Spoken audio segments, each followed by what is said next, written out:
masjid, hadirin hadirat muslimin muslimat yang dirahmati Allah.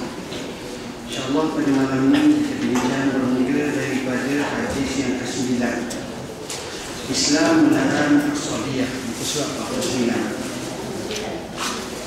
Rasulullah sallallahu alaihi wasallam melarang as-sabiyah sebagaimana sabdanya, laisa minna man da'a ila as-sabiyah wa laisa minna man qatala ala as-sabiyah wa laisa minna man mata ala as-sabiyah. Bukan dari golongan kami orang yang mengajak kepada as-sabiyah, bukan daripada golongan kami orang yang berperang atas as-sabiyah, dan bukan dari golongan kami orang yang mati atas as-sabiyah. Apa makna as-sabiyah? As-sabiyah ni asalnya apa? Kabilah ke, kaum ke, negeri ke, negara ke, tempat ke, sampai terlalu kuat dengan as-sabiyah. Maka as-sabiyah ini balanya adalah cukup besar. Apa dia bala as-sabiyah? Balanya as-sabiyah itu akan membentuk kumpulan-kumpulan yang kecil, akhirnya sama sendiri juga. Contoh, kita kata kita ni as-sabiyah negeri. Contoh, negeri aku, negeri aku. As-sabiyah negeri kuat. Bila mana kita as-sabiyah negeri ni kita kuat, sama-sama sendiri. Tapi bila masuk negeri, dia akan pergi pula ke daerah. Bila daerah, negeri sama negeri, bukan mana? Ni daerah aku, bukan daerahmu. Bila masuk daerah, dia pergi kampung pula. Kampung aku, bukan kampungmu, kampung. Bila kampung, pergi pula keluarga. Bila keluarga, pergi pula adik-adik. Bila adik jadi tak selesai. Sebenarnya perginya tak selesai. Tengok, sebab itu Nabi awal-awal lagi larang kita nak as-sabiyah. Kerana tak ada selesai as-sabiyah. As-sabiyah sebenarnya bukan maknanya kita tak boleh sayang kampung, tak boleh sayang negeri, negara, boleh. Tapi makna as-sabiyah ni kita membelakangkan kebenaran. Oleh kerana menggegu aku tak kira, mu salah, tak salah, aku kena bela ni. Aku mesti tahan kamu. Itu masalah. Islam kata betul, unsur akhaka zaliman awal zaliman. Tolonglah saudara yang zalim dan yang kena zalim. Sahabat kata ansuhu in kana mazluman wa kaifa ansuhu in kana zaliman. Ya Rasulullah, kami boleh tolong mereka, aku boleh tolong mereka, kalau mereka orang macam ni kalau dia kena zalim. Tapi kalau dia zalim, nak tolong macam mana? Nabi kata tak nak kamu tegak dia. Hang kena ingat tak boleh buat. Tengok nak dia. Jadi as-sabiyah ni tak selesai. Banyak benda yang kita nampak as-sabiyah nampak. Sebab itu Allah kata tahsabuhum jami'an wa qulubuhum syatta. Mu tengok mereka ni macam satu, tapi sebenarnya hati berpecah belah. Islam mementingkan rabitatul qulub, hati bersatu. Sebelum daripada kita tengok hak lain-lain, dia tak pada tubuh badan saja. Tubuh badan mungkin boleh kita kandangkan dia, kita boleh kumpulkan dia, kita boleh tempatkan dia di satu tempat, tapi hati tak bersama. Bila ini masalah. Yang ke-10, Rasulullah sallallahu alaihi wasallam menyebut berkenaan dengan meratapi kematian. Rasulullah sallallahu alaihi wasallam melarang perbuatan sedemikian dengan sabdanya, laisa minna man latama al-hudud wa syaqqa al-juyub wa da'a bid'awal jahiliyah. Bukan dari golongan kami orang yang menampak-nampak pipi, mengoyak-ngoyakkan pakaian dan mengajak kepada kelakuan orang jahiliyah ketika ditimpa musibah. Ini kerana orang Arab jahiliyah zaman dulu tak kala berlaku kematian. Seorang lelaki itu mati, yang dia ada bini, dia ada adik-beradik, dia ada mokok, dia ada keluarga, Apa keluarga dia buat? Bila mati dia, ada yang tak buat PPCD dalam keadaan nak gambarkan bahawa dia tak diterima akan hakikat bahawa Allah Subhanahu wa Ta'ala takdirkan mati. Jadi bila dia tak diterima akan hakikat tersebut, maka kita akan tengok perbuatan-perbuatan dia itu kadang-kadang luar biasa, pelik. Ada yang betul, ada yang tak betul, ada yang menyeleweng, ada yang mengarut, ada yang macam-macam. Kita akan tengok perbuatan mereka. Jadi tindakan-tindakan itu tak betul. Satu. Yang kedua ada pula yang mereka ni buat cara lain pula. Apa yang dia buat cara yang kedua? Ada cara kedua pula, dia ni pergi koyak baju, carikan baju dan lalu berkata siangnya, ruginya, macam-macam dia kata. Ni orang tak boleh terima hakikat. Dan yang ketiga, dia ni pula doa dengan cara doa jahiliah. Telah matilah hitam payung penyelamat hidup kami. Tengok, dia lupa Allah Subhanahu wa Ta'ala. Kita tuan-tuan, musibah ni biasa berlaku. Tapi macam mana musibah? Kata Nabi sallallahu alaihi wasallam, "Ma qadallahu lil mu'min qada'an illa kana khairan lah." Tidaklah Allah telah mengqada'kan, tidaklah Allah takdirkan kepada orang beriman satu-satu qada' melainkan adalah baik untuknya. Riwayat Ahmad dan Abu yang benar. Baik ni kalau kita nak ambil hak baik, contoh, ada tak kerana manusia tak berubah? Kurangnya tak betul, ada. Tapi bila mati Allah, mati maut menjadi baik, ada tak? Rajin ke masjid, rajin ke surau, ada. Masa hidup ayah, masa muak abah ni hidup suruh dah ikut. Tapi akhirnya dia tengok. Jadi tidakkah kematian mak ibu apa hak yang disayangnya itu terbaik untuk agama dia, yang pada hukumnya memang tak seorang sangat. Tapi Allah beri kebaikan. Kita tengok takdir ilahi dalam bentuk positif.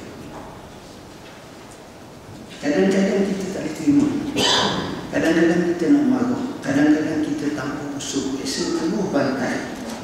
Bila kita dengar ada orang buat satu kenyataan yang berlainan dengan kenyataan kita atau sangkaan kita, maka kita akan nak marah. Contoh, bila berlaku di Kelantan, apa yang berlaku memanglah pada hukumnya tak baik. Mandi, siapa dia kata baik? Siapa dia kata ni? Tapi tuan-tuan, tak sebenarnya isu pahala terlalu banyak. Kita ni sedekah, orang ni pergi daripada khairiyah ni buat kali. Hak ni pula dibantu, hak ni pula boleh kenal, hak ni pula bila tengok insan kata dalam hati, Allah muju kampung aku, taman aku di kawasan Gonggok, Seri Gonggok ni, rumah dia, mereka tak ada rumah siang. Tengok, seolah-olah baik tak dari sudut ni. Orang ni pula tengok, aku ingat orang pakai wadah je, ada insan yang hatinya baik, yang kita tengok dari segi positif. Hak lepas dah menangis lah, 3 gelas di mata tak jadi.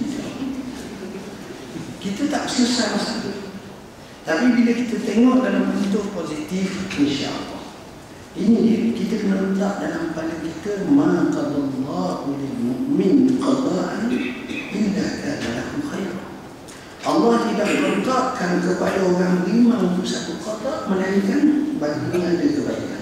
Itu insaf betul-betul Allah. Banyak benda kita nak, kita harap, tapi benda itu tak jadi. Kadang-kadang tak dapat pun. Ni kita ni berdoa, ya Allah tak aku kaya, ya Allah tak aku kaya. Tuan-tuan, kalau kita dapat 10 juta, mari kita belajar sini. Mesti malah Sebab apa? Takut orang kidnap.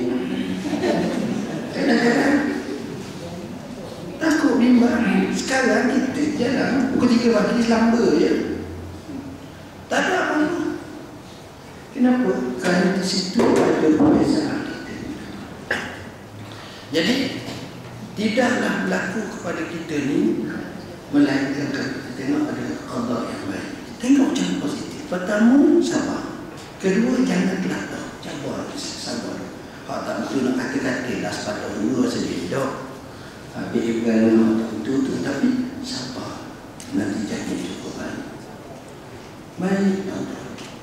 Banyak benda kita tengok. Biar kita ni akhir hidup kita makin lama makin hampir dengan Tuhan. Makin lama makin hampir dengan Tuhan. Akhir sekali bila kita nak mati tu kita begitu dekat dengan Tuhan. Dia keluar daripada mulut orang berkata, ya Allah baiknya orang ni. Orang ramai tu kata baik, masing mulut mereka jadi sungguh baik. Ni 24 jam orang duk kutuk. Berat benar. Kita nak supaya kita ni ditempatkan kepada baik. Sementara orang-orang soleh dia tengok muka kita, dia kata kita baik. InsyaAllah baik.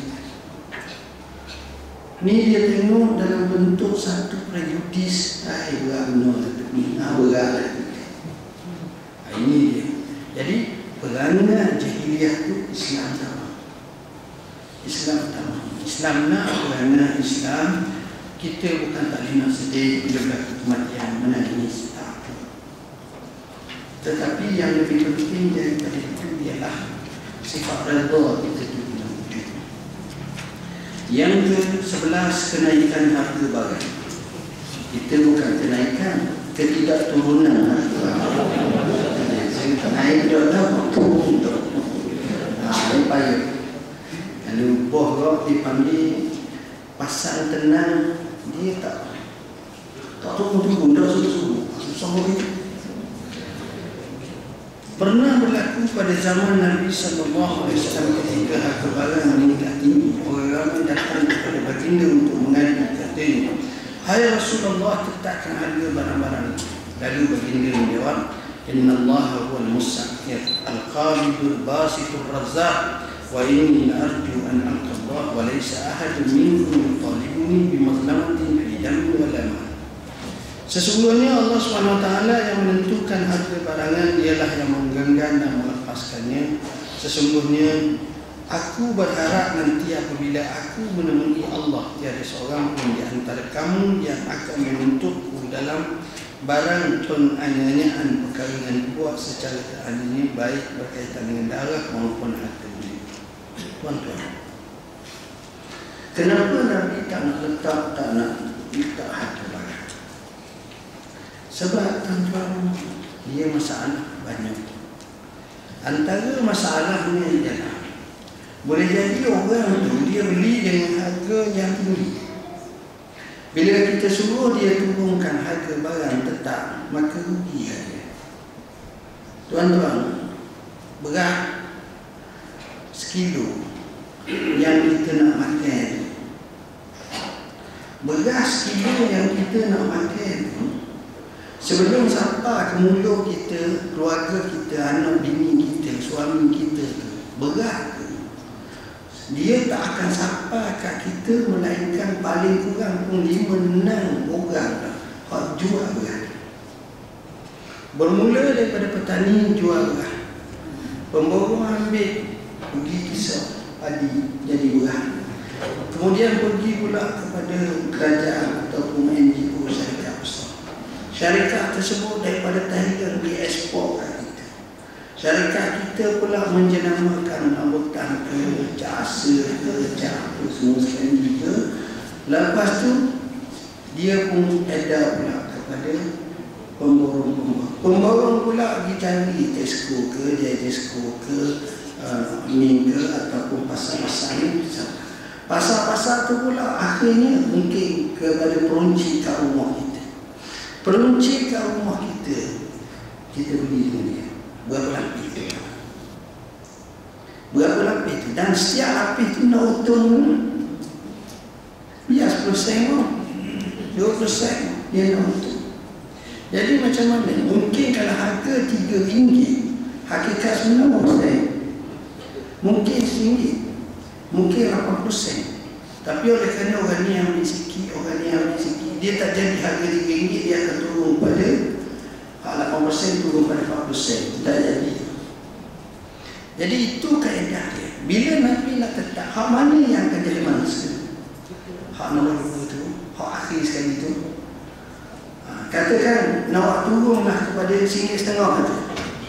Hak yang lapis ke 4 dan ke 5 tu tak balik modal. Dia makan modal je. Tak pasal-pasal dia jadi macam tu.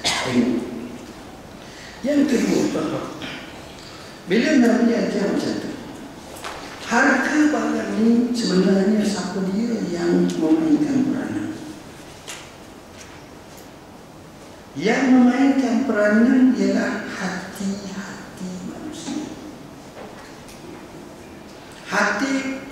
Hati manusia lah yang memainkan peranan. Atau benar.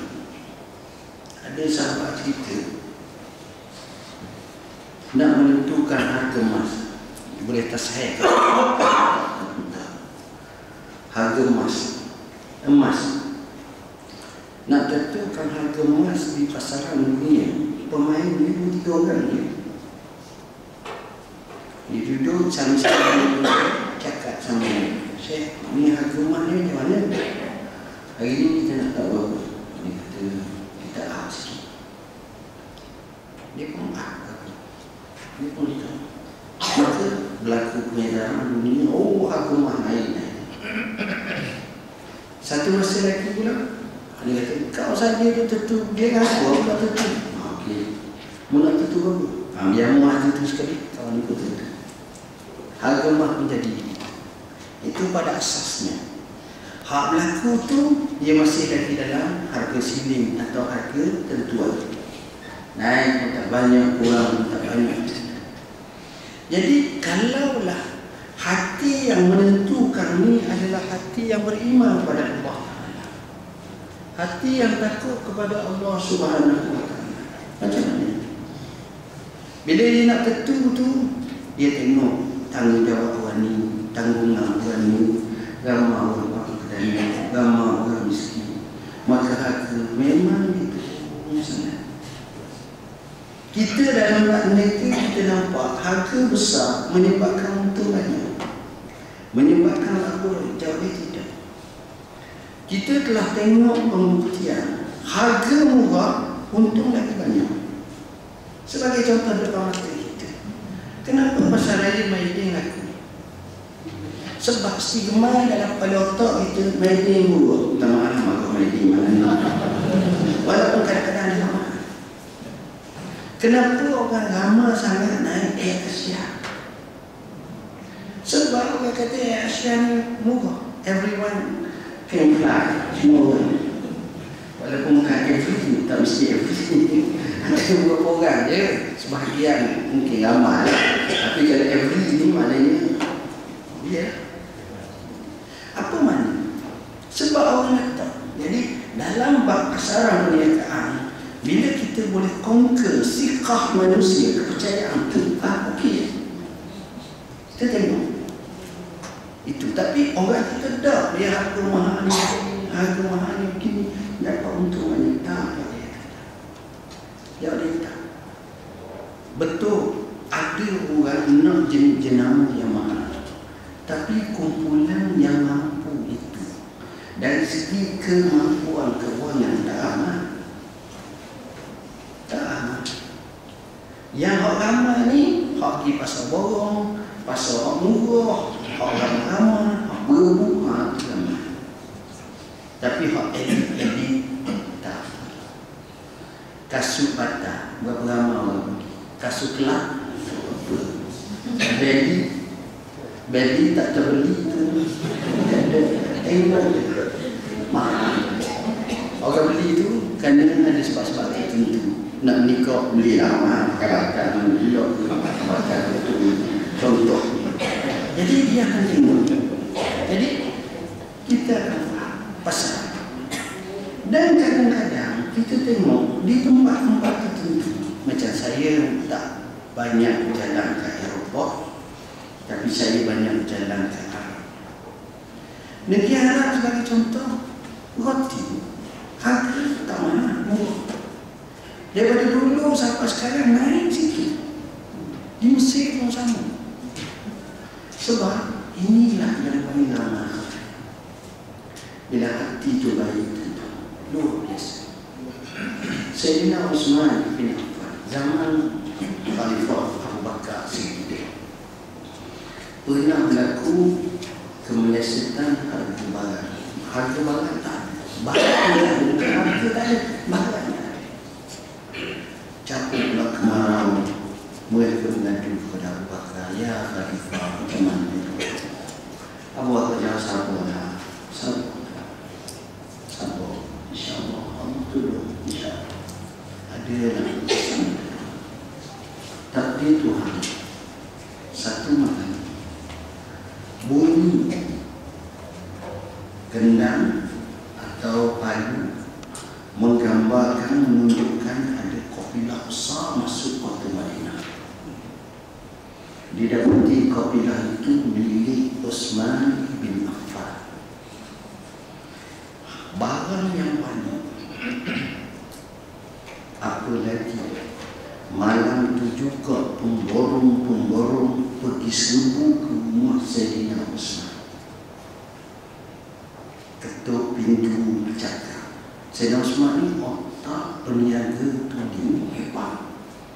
Dia ni memang strategi perniagaan hebat.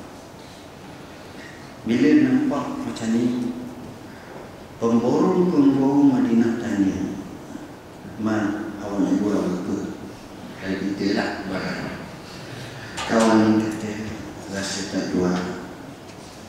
Saya beli dapur." Beli dapur, kalau harga 10, 20. Untunglah tak ada kat lain dah. Tak ada kat. Sayyidina Utsman itu tadi tolong kami nak berniaga ni, nak triple. Tak boleh. Kau ni kata kalau tak nak sangat double tak ambil. Okeylah last double triple. Ni saya contoh lah. Tapi nak gambar akan mahal sana. Akhir sekali mereka terkejut. Kami tahu ada merugian kau. Tengok saya semua. Kalau dia bagi double triple, contoh, adakah orang nak jual double? Mesti jual triple. Nah, ialah dia negeri kena automatik. Sayyidina Utsman kata, ada orang nak jual kepadaku, nak beli daripadaku, ada yang nak beli daripadaku jauh lebih mahal daripada kamu. Dia nak beli 700 kali ganda. Tak lihat. Cukup mahal. Akhirnya mereka tak jadi beli. Sayyidina Utsman bagi satu tu bagi kepada khalayak rakyat, harga barang tak naik pun sebab hati dia bersih. Selesai masalah. Adakah tergamuk mari-mari peniaga hak lain bawa barang nak jual harga mahal, hak ni dapat tak? Tak ada lagi. Tengok masalah. Sebab itu kita orang Islam kena ada peniaga Muslim yang saleh. Dia agama yang besar-besar, yang hebat-hebat ni ramah. Dia mengawal pasar. Tapi bila kita jadi ni, kita letih. Kita tak tahu kenapa pasaran minyak jatuh. Satu segi kita suka sebab kita pengguna. Tapi dari segi yang lain, contohnya pendapatan setengah negara-negara yang bukan tumpah minyak, dia akan suruh. Macam mana nak jana pendapatan yang lain? Dia akan lari daripada unjuran pendapatan. Tengok. Macam macam-macam lah. Teori begini, teori begini. Jadi sebab itu harga ni tuan-tuan, kalau ada hati yang baik, insya-Allah dia tak naik. Hati yang baik dia naik. Tuan-tuan pernah pergi Mekah? Kadang-kadang kita tengok baju tu 40 riyal daripada dulu 15 tahun kita pergi baju Euro ada 10 riyal, masih ada 10 riyal. Saya ingat saya pergi 10 tahun lepas, makcik ni kata, kan 10 riyal tu. Kalau kawan kain sugi tu ada lagi cukup 10 riyal tu tak apa lagi, kalau tak boleh terima lagi. Ada tu lah. Kenapa jadi? Sebab tak bergantung. Taklah kita tengok jadi naik, jadi luar biasa, menyebabkan orang jadi banyak. Allah jadi luar biasa, tuan-tuan. Apabila mereka bertakwa kepada Allah. Jadi kita kembali kepada Tuhan, insya-Allah selesai masalah kehidupan kita. Tengok. Dalam hadis menyebut antara lain, pembawa barang diberi rezeki orang yang monopoli itu tertutup. Orang yang cuba nak selesaikan masalah umat. Kita masalah makan paling susah. Makan minum kena selesaikan hidup, baru kita selesai. Baik. Cerita bab ni panjang, saya tak nak panjang lagi. Allah, kita tambah satu lagi. Bagi riba. Rasulullah SAW mengisytiharkan peperangan kata riba dan mereka yang melakukan riba baginda turut menerangkan bahayanya kepada masyarakat umum dengan sabda ini. Iza zahara riba wa zina fi qaryatin faqad ahallu bi anfusihim azabna. Apabila tersebar perbuatan riba dan zina dalam sebuah perkampungan tempat, maka mereka mendedahkan diri mereka menerima siksaan Allah. Tengok. Riba ni menyebabkan hati tak betul, sistem hati itu tak betul. Ketamakan, kezaliman. Sebab itu Allah kata, la tazlimuna wa la tuzlamun.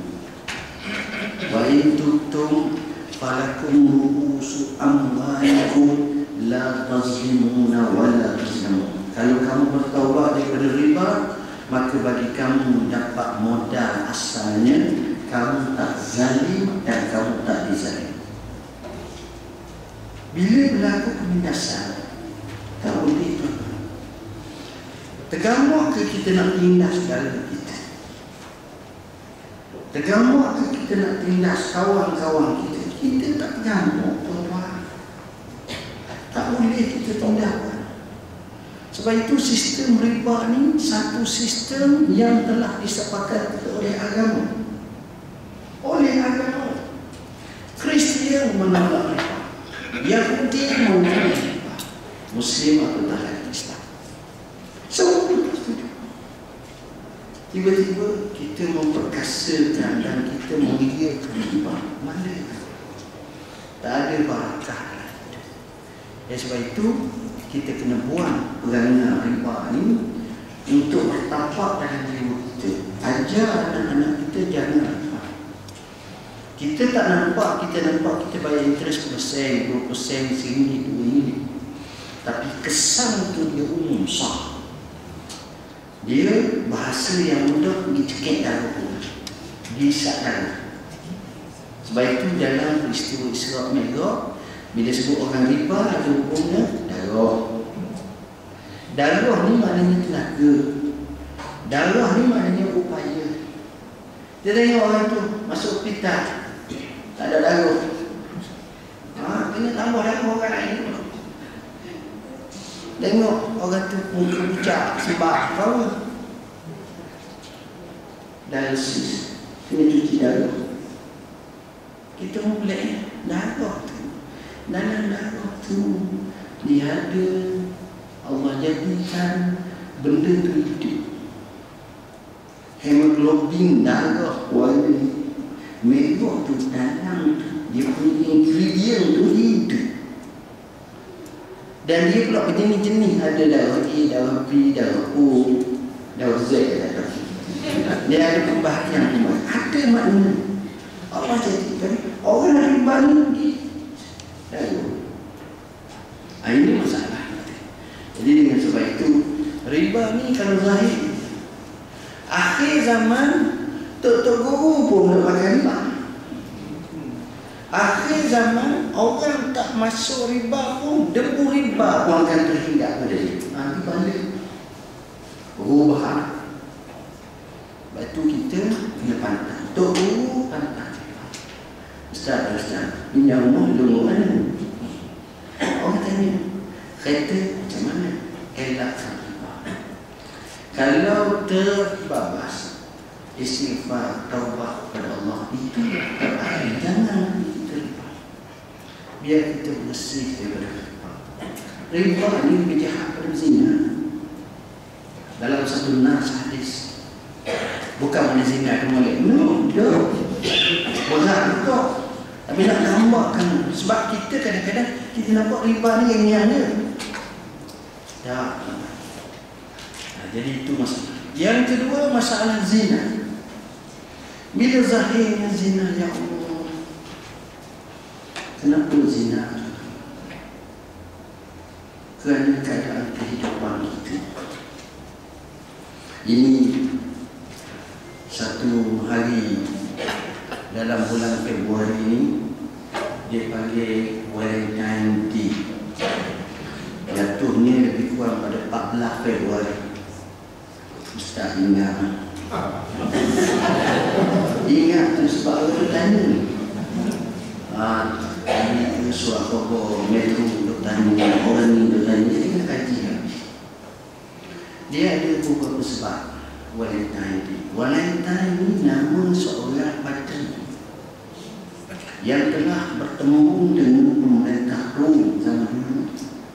Dan kebetulan ketika ditangkap, dia ada hubung kait cinta dengan salah seorang pengawal atau warden penjara puteri. Jadi dia dihukum, tapi dia hantar sejambak bunga merah ataupun sebagainya. Maka nak mengenangkan cinta tulus suci itu, maka disebut sebagai hari cinta. Jadi kita nak berangat balik benda macam itu. Maka para ulama kata ulasannya beberapa. Pertama, ia bukan daripada ajaran Islam. Kedua, dia tersyabuh penyumpaan dengan agama yang lain.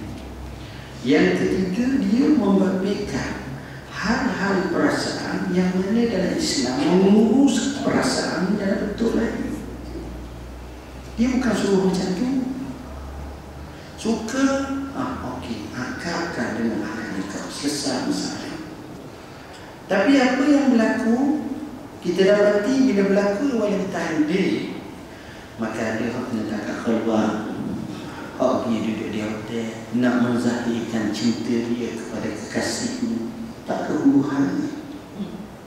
Akhirnya berlaku apa yang berlaku, maka termengandunglah dia. Bila keadaan macam ini, mokoknya maruh, takkanlah nak zikir maruh 2 jam sehari dia mati, dah selesai masalah. Maruh sejam tu je, lepas tu senyap. Maka datang pula pada otot ni yang jahat, yang hasil zina. Sebab zina ni tuan-tuan, dia kaedah, dia tidak hanya satu dosa. Maksiat ni, kata cerdik pandai, yuwalidu maksiatan ukhra, atau yuwalidu maksiatan ukhra, dia memberanakkan maksiat lain. Bila berzina, nipu. Bila berzina, niat nak bunuh. Bila zina, mau kena bertanggung jawab. Bila berzina, panggil orang ni pukul supaya dia kahwin. Bila macam-macam pada otak, jadi lain. Akhirnya bunuhan. Dah tak lagi tanda. Ada kau orang menikah tu, nak dapat anak tu payah 15 tahun baru dapat anak. Anak lahir tu pergi bunuh, dia cekik dia tak tahan. Ada tiga itu. Nyamuk hingga sekok memarah aku bini duit tuan hidup. Begitu juga sebaliknya. Payah. Tapi anak tu tak dimuliakan. Kenapa? Zina. Sedangkan manusia yang mulia. Anak kita kita rupa Pak Gadok lah comel sangat, tapi anak kita sayang dia. Tapi anak saya nak tahu, kau ni tak mengaku anak you mungkin dengan lelaki lain. Dia kata you seorang je. Boleh percaya kita tipu sama-sama dia.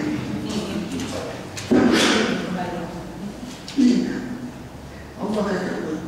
Wala taqrabuz zina innahu kana fahishatan wa sa'a sabila. Zina tu fahisyah, keji. Ada orang zina suka buat temuan, buat kad zina, ada. Tapi kad ni kau letih je lagi banyak. Sebab tak boleh diterima hakikat zina. Dan Allah reserve ayat terakhir wasa'a sabila. Sengaja diguna sa'a sabila. Apa makna sa'a sabila? Natijah implikasi itu cari tak ada yang baik. Semua mulianya wanita tak kala dijaga maruah. Bila mana dia tak jaga maruah dia, dia dihina daripada sampah dan anjing. Tak ada. Sebab itu dalam bab ni Allah letak wanita nombor satu. Lepas tu baru lelaki. Az-zaniyatu waz-zani. Dia tak kata macam bab tadi orang lelaki dulu as-sariqu was-sariqatu.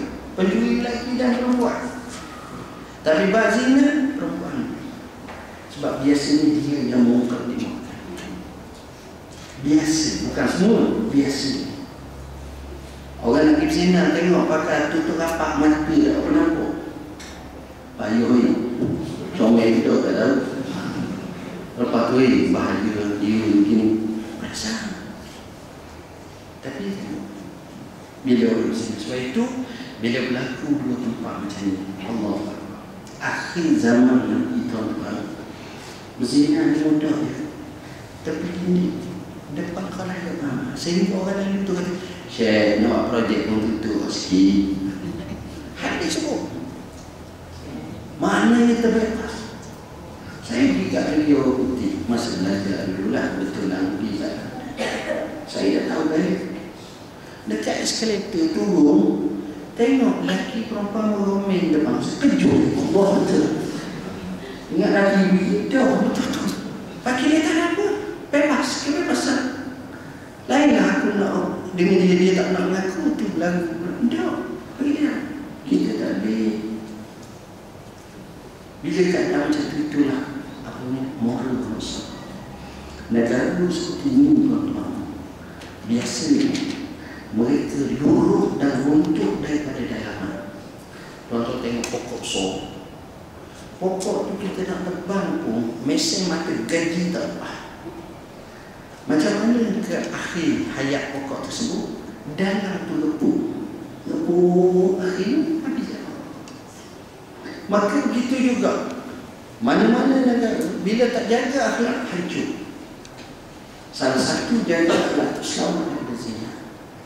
Ada satu orang penulis Asyuzuz Az-Jinsi, banyak buku tayyib ataupun artikel kecil, buat kajian di barat. Dia sebut di England, di Amerika, di Rusia, di Perancis, di Jerman. Menakutkan tempat. Data anak luar nikah sehingga lahirnya single mother cukup menakutkan. Sehingga 10 orang nak cari satu orang gadis suci pun. Tengok. Tapi Islam dengan benteng agama 10 orang, 9 orang disyukur. Bila ini berlaku, sebaik